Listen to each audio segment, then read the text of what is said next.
Honorable Member Shri Ashwini Vaishnav ji. Honorable Member Shri Ashwini Vaishnav ji, you have 10 minutes. को खुश होना चाहिए जयराम। धन्यवाद सभापति महोदय। सरकार इतनी सकारात्मक है कि साथ साथ अनुराग जी, प्लीज।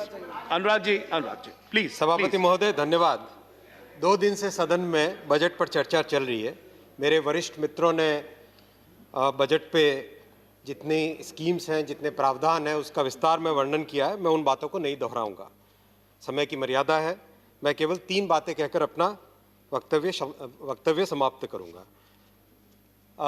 2 दिन पहले से और कल भी कांग्रेस के कई माननीय सांसदों ने पूछा था कि इस बजट से गरीब, महिला, किसान आत्मनिर्भर कैसे बनेंगे।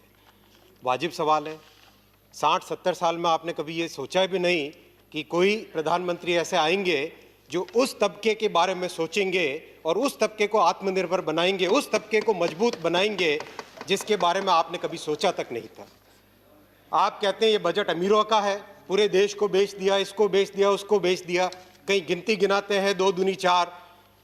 महोदय, शायद आपको अपना कार्यकाल याद आ रहा था। बड़े बड़े आप में मंत्री थे, शायद आपको अपने कार्यकाल याद आ रहा था जब आप कह रहे थे this budget is for the rich, of the rich and by the rich. हमारे कार्यकाल में ऐसा नहीं होता। मैं प्रश्न पूछना चाहता हूं कांग्रेस के सांसदों से, क्या 45 करोड़ जनधन अकाउंट अमीरों के हैं? क्या 8 करोड़ उज्ज्वला गैस से जो माओं के आंखों की रोशनी बची, क्या वो गरीबों के लिए या अमीरों के लिए? यह प्रश्न आपको जवाब देना पड़ेगा। समाज पूछेगा, जनता पूछेगी आपसे। क्या 10 करोड़ शौचालय से जो महिलाओं की, बहनों की गरिमा बढ़ी, क्या वो गरीबों के लिए या अमीरों के लिए? क्या उससे देश बिका या हमारे समाज की नींव मजबूत हुई? जो आयुष्मान से गरीब के घर का खर्चा कम हुआ, क्या उससे देश बिक गया? क्या उससे फॉरेन कैपिटल आ गया? विनय जी, क्या उससे फॉरेन कैपिटल आ गया?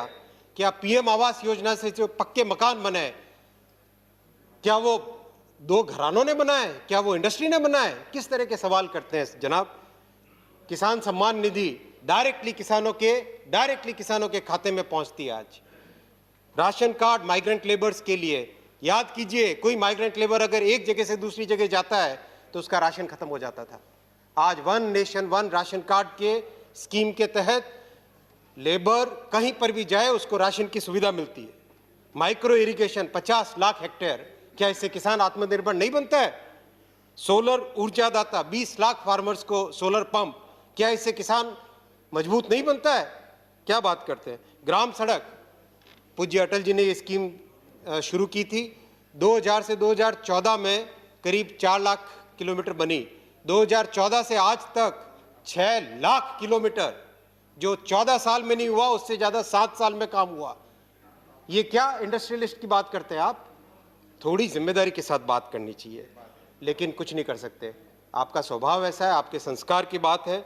आपके नेता चांदी का चम्मच लेकर पैदा हुए थे। हमारे नेता संघर्ष के साथ उठ के आए। मोदी जी, आपके नेता को डिस्कवरी ऑफ इंडिया करनी पड़ी थी। हम तो उन्हीं गांवों में पैदा हुए जिसकी डिस्कवरी आपको करनी पड़ती है। आप कांग्रेस, आप अंग्रेजों के डिवाइड एंड रूल को फॉलो करते रहे।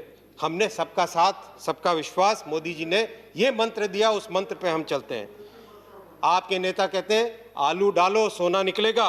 हमने सॉइल हेल्थ कार्ड, नीम कोटेड यूरिया, सोलर पंप वो दिए किसानों को। आपकी तरह आलू डालो सोना निकालेगा नहीं।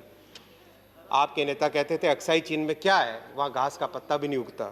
हमारे नेता मोदी जी ने सर्जिकल स्ट्राइक की, एयर स्ट्राइक की, दुश्मन को दांतों तले उनको चने चबवा दिए।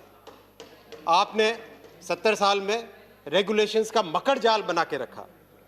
हमारे नेता मोदी जी ने 1500 कानून ऐसे हटाए जिससे कि आज देश भर में सुविधा होती है। आपके समय में 1 रुपए में से 15 पैसे मात्र पहुंचता था, 85 पैसे कहाँ जाता था? सभापति जी, मैं उड़ीसा से आता हूँ। हमारे उड़िया भाषा में कहते हैं बाट्टो माराना। रास्ते में 85 पैसे कहीं चले जाते थे। हमारे नेता मोदी जी के समय में एक बटन दबाने से पूरे के पूरे पैसे किसानों के, माताओं के खाते में पहुंच जाते हैं। कैसे समझ आएगा आपको कि गरीब आत्मनिर्भर कैसे बनता है? कैसे आप सोच सकते हैं? क्योंकि आपने कभी इतने वर्षों तक सोचा तक नहीं। चेयरमैन साहब, मैं सेकंड सब्जेक्ट पे आता हूं, दूसरे विषय पे। कल भूतपूर्व वित्त मंत्री जी ऑनरेबल चिदम्बरम साहब ने कहा कि ये बजट केवल सप्लाई साइड बजट है, इसमें डिमांड स्टिमुलेट करने के लिए कुछ नहीं किया गया है। पढ़े लिखे विद्वान हैं, इकोनॉमिस्ट हैं, मैं तो इकोनॉमिस्ट नहीं हूँ, मैं 1991 से बजट को पढ़ता आ रहा हूँ, उसी को धीरे धीरे समझने की कोशिश करता हूँ। मेरे मत में honourable finance minister has struck the right balance between consumption and investment. The budget has absolutely good provisions both for consumption and for investment। जैसा मेरे साथी सुधांशु जी ने कहा, तात्कालिक सुविधा भी है और एक लॉन्ग टर्म ग्रोथ कैसे हो उसके लिए भी प्रावधान है। मैं इसको विस्तार में कहना चाहता था, लेकिन समय की मर्यादा आज ज़्यादा है। कंजम्पशन के लिए किसान सम्मान निधि 65,000 करोड़, बात मनरेगा की उठी, कहते हैं कि मनरेगा के लिए आपने एलोकेशन कम कर दिया। किस तरह की बात करते हैं? MNREGA is a demand driven scheme. 61,000 crore था पिछले साल के बजट में, 1,11,000 करोड़ एक्चुअल खर्चा हुआ।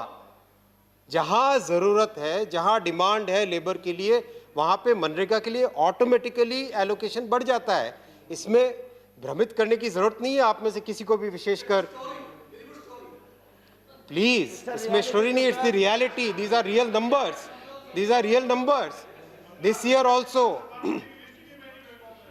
also the allocation is 71,000 crore, but if the demand increases, Ashwini this will ji, address the increase. chair. Ashwini ji, Nothing. address the chair. Address the chair. 20% increase। महोदय, सबसे important बात है इस budget में, कल माननीय चिदम्बरम जी कह रहे थे कि स्ट्रक्चरल शिफ्ट नहीं है, स्ट्रक्चरल शिफ्ट है। कैसे स्ट्रक्चरल शिफ्ट है?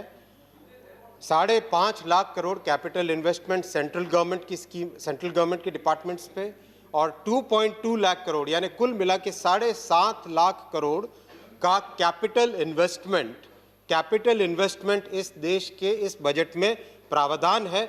उसका इम्पैक्ट हम सबको समझना चाहिए, उसका इम्पैक्ट हम सबको समझना चाहिए। मेरे पास डिटेल्ड कैलकुलेशंस है, मैं कैलकुलेशंस किसी के साथ भी डिस्कस कर सकता हूँ। 7.5 लाख करोड़ कैपिटल इन्वेस्टमेंट का मतलब है जीडीपी में 27 लाख करोड़, क्योंकि हमारे देश में 2003 से 2019 का मल्टीप्लायर मैंने देखा है, कंप्लीट उसके जीडीपी के नंबर्स मैंने कैलकुलेट किए हैं, 3.6 मल्टीप्लायर है, 3.6, 27 लाख करोड़ जीडीपी में ऐड होगा। मैं जीडीपी के आंकड़ों में बहुत ज़्यादा नहीं जाना चाहता, लेकिन जो ह्यूमन एंगल है उस पर ध्यान देने की ज़रूरत है। इससे 30 लाख डायरेक्ट एम्प्लॉयमेंट जनरेट होता है।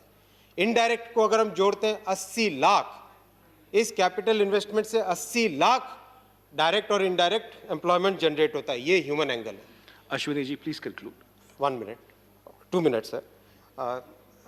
शुक्ला जी, अगर कोशिश कीजिए 4-5 मिनट अगर बढ़ा सकते हैं तो मेरे दूसरे बिल में से काट लीजिएगा।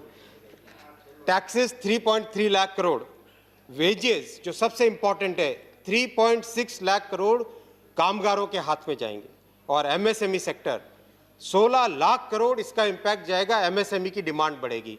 कैसे कह सकते हैं कि ये सप्लाई साइड का बजट है? ये प्योर प्रॉपर कॉम्बिनेशन है, it's a very balanced approach, और इसी अप्रोच से हम आगे जा सकते हैं और किसी अप्रोच से आगे नहीं जा सकते। मैं कंक्लूड करूंगा। मैं 1991 से बजट को ध्यानपूर्वक पढ़ता आया हूं। हिंदू में सप्लीमेंट पूरा छपता था, उसको मैं पूरा का पूरा पढ़ता था, लेकिन मैं कहता हूं पहली बार I can say with full confidence कि एकदम रियलिस्टिक एस्टिमेट्स है, चाहे रेवेन्यू का एस्टिमेट हो, चाहे एक्सपेंडिचर का एस्टिमेट हो, चाहे फिस्कल डेफिसिट का कंप्लीट नंबर उसमें लिखा जाना हो। This is the first time, this is the most honest, most realistic, and this has been appreciated globally. सभापति महोदय, ये बजट सामान्य मानवी को केंद्र में रखकर बनाया गया है। Ashwini ji, we need to conclude. Just 1 minute sir. विपक्ष के दिग्गज नेता कोरोना काल में भयानक ऐसी भविष्यवाणी करते थे, कमेंट्री देते थे, रनिंग कमेंट्री, कि अगस्त में इतने नंबर हो जाएंगे, सितंबर में इतने लोग मर जाएंगे। सब झूठ, सब उनकी बातें, कोई भी सच नहीं निकली। महोदय भूल गए थे, मोदी जी की परिश्रम की पराकाष्ठा है, ये मोदी जी की तपस्या है आज कि कोरोना की कठिन घड़ी में भी हम याचक बनकर हाथ नहीं पसार रहे हैं। हम दुनिया भर को वैक्सीन, मेडिसिन, पीपीई किट्स और मास्क भेज रहे हैं। मैं इस बजट का तहे दिल से स्वागत करता हूं। Thank you.